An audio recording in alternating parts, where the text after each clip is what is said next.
All right. It's an absolutely beautiful Saturday. And found myself down here on the river again before I head into work. And today, what I want to talk about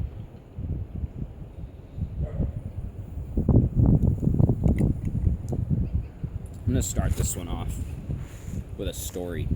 So, yesterday, hop in my car, cruise over to Walmart, got to get some antifreeze, and I'm in the aisle walking down towards the antifreeze, and I see off to the left a bunch of water filters, and I decide, hey, you know what? I've been meaning to buy a water filter. Here they are being presented to me. This is a sign that I just got to buy it. I got to take that step, buy the water filter, and just stop talking about it, because I just moved into a new house, and the water quality is good, don't get me wrong, because I live in Steamboat Springs, so the water is going to be good everywhere. But what I've found is that it's not quite where it should be. You got to understand that water is the single most important nutrient, or not nutrient, but the single most important substance that we're going to be putting into our body on a daily basis is water. It's in virtually everything. We're made up of water. And I understand that there's varying degrees of health benefits in regard to what type of water your water is, and tap water especially is really pretty foul, right? So someone in the United States, mostly because Europe doesn't do it, thought it'd be a good idea to put fluoride in our water, which is stupid. So basically we're getting poisoned, from our water. And I've looked at this, I've understood this. There are many other things in my water that are a concern. And so basically I've just decided that it's in my best interest to try to limit my exposure to those contaminants. And one of the easiest ways, regardless of how effective these filters necessarily are, it is taking a step. And so anyway, I bought this filter. I go home, I whip it up, install it, get some water out, and night and day. It was literally night and day. It tasted so much better. It was softer. It was more refreshing. It didn't have a slight chlorine odor to it. It was awesome. It was lovely water. I think I drank like 10 glasses right there just because I thought it tasted so good. I even had my friend Ian do a blind taste test, and he was able to discern which one was the filtered water.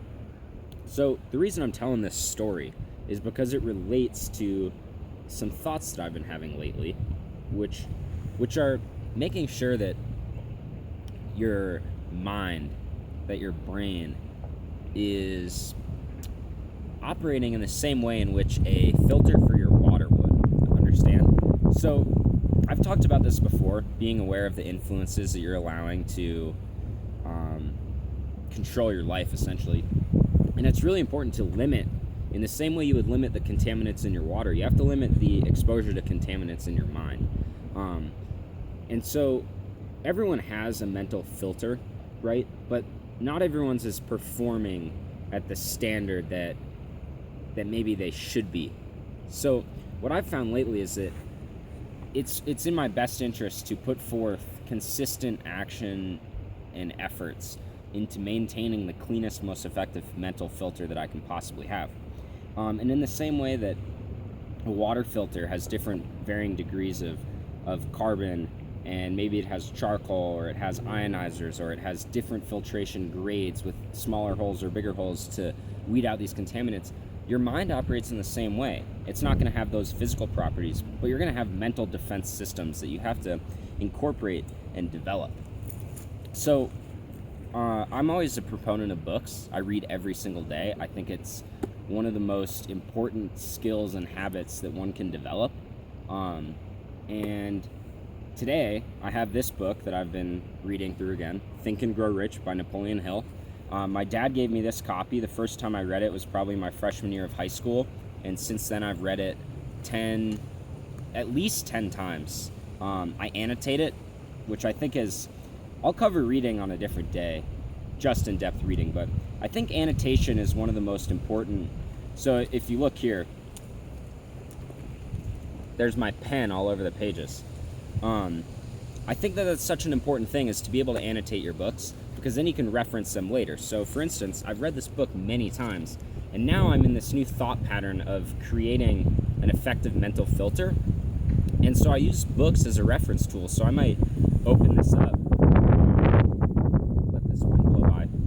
I might open this up and read something like this. Think and Grow Rich is the title of the book. This is chapter Power of the Mastermind. Section A, Infinite Intelligence. This source of knowledge may be contacted through the procedure described in another chapter with the aid of creative imagination. B, Accumulated Experience. This is what I meant to read.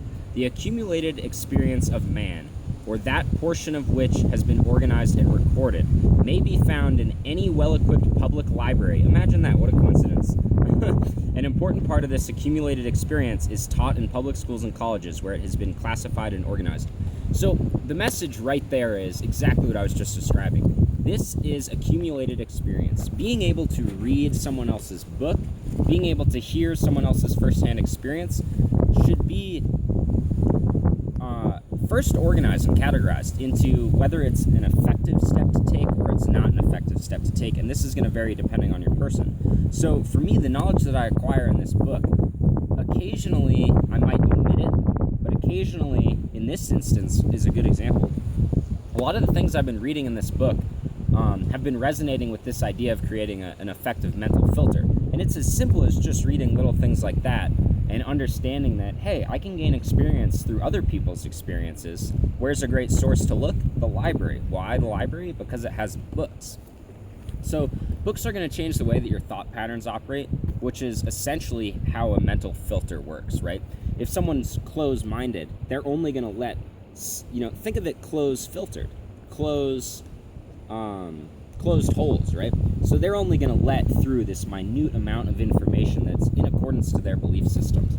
So the reason books are so powerful is because they can expand your openness. They can create new different filters, new systems in which you can experience change. Do you know what I mean?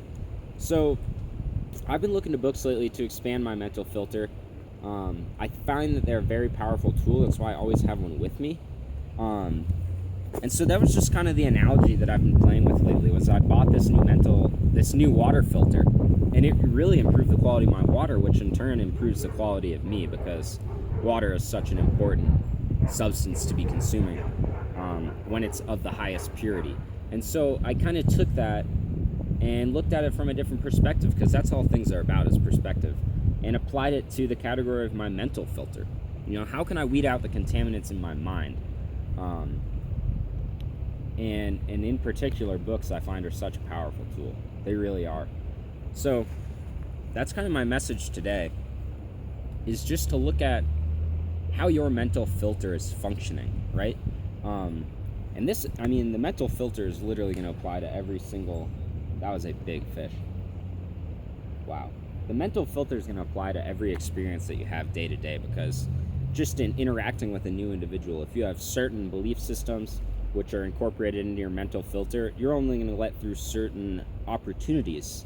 And in the same way, life is just about opportunities, right?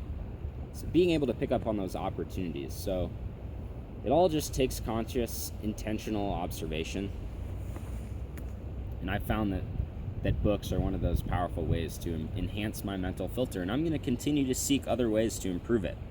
I know, books, interactions with people, just coming out in nature, like in a way, coming out here and experiencing a natural filtration system in the river is really beneficial to improving the quality of one's mind, because what you're doing is you're washing out the negative, you're washing out the bad influences, and you're cleaning it up. But here's the tricky part, is you can go to Walmart and buy a new water filter for your house, right? Or for your work. But you can't go anywhere and buy a new mental filter. It's something that you have to develop on a constant day-to-day basis. And over time, through the compound effect, it's going to become a more effective and proficient filter. And it's ultimately going to shape your new reality, because we're in charge of our reality every day.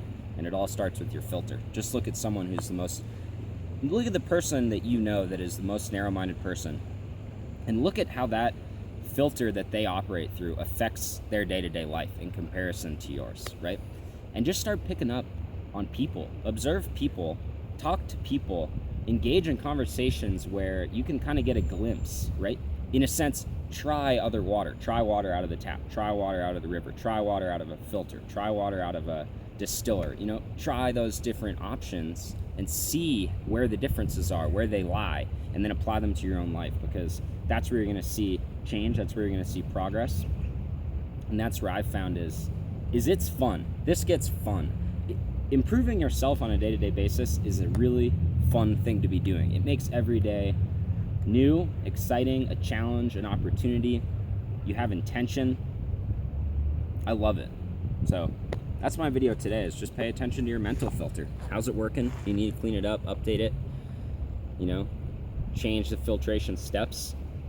Just check it out. Give some thought to it.